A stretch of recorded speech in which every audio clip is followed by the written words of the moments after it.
And Woody likes the crooked cock. I've been doing that with Sonny, my little comfort food. I'm sure that's a comfort food show for you as well. I've seen too many times. Me too, but I still love it. We watch Parks Same and with Rec Seinfeld. for a show like that. Parks and Rec, and there's another I can't.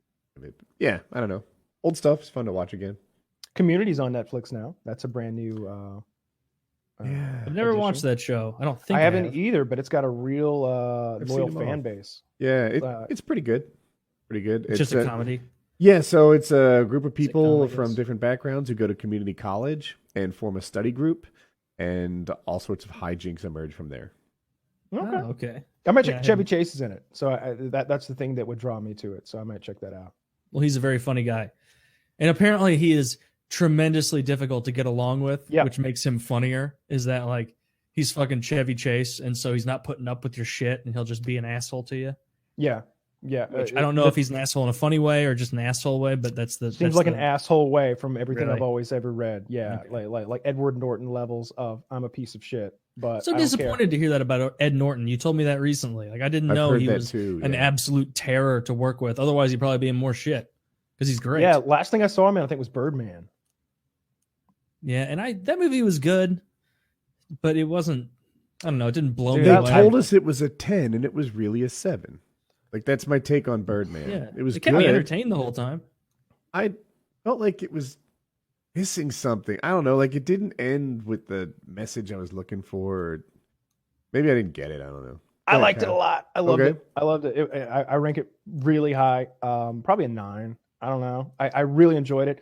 It's sort of jerking itself off a little bit with the theater stuff, but I didn't mind that. You know, they're all actors who love their craft, and it's a movie to some extent based in a world of that. And I liked it. I liked his whole. I liked that it was a little bit like what Michael Keaton probably actually went through in his personal life, because he was Batman back in the day, back when Batman was whatever, and then in the 21st century, where Marvel and DC are these massive properties, and who's going to be Batman is a giant story, and he's like, well, shit, I was Batman. Nobody really cared too much. Nobody gave a fuck. Yeah. He was a good Batman.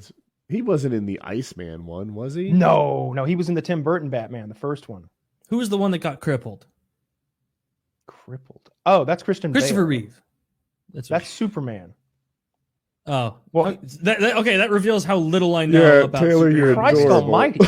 I don't know anything about superhero movies. I know. Like, I knew one of the something men. It's like, well, Christian Bale gets crippled in the third Batman movie, so I jumped to that. But you're like, no, Christopher Reeve, yeah. And look, wait a minute, he actually got crippled, like riding a horse. If people don't know, Christopher Reeve was into equestrian activities, and he fell off his horse and became a quadriplegic, I think.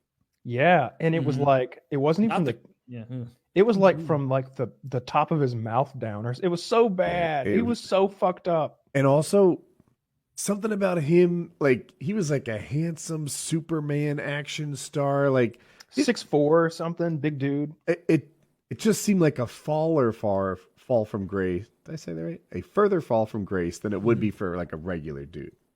Sure. If the guy that played Jimmy Olsen got crippled, nobody'd care. Right. And he died early. I don't know how old he made it. Well, thank God. Maybe. Oh, these juxtaposed pictures of him as Superman and then him looking like Professor X, but dead. Oh, Professor X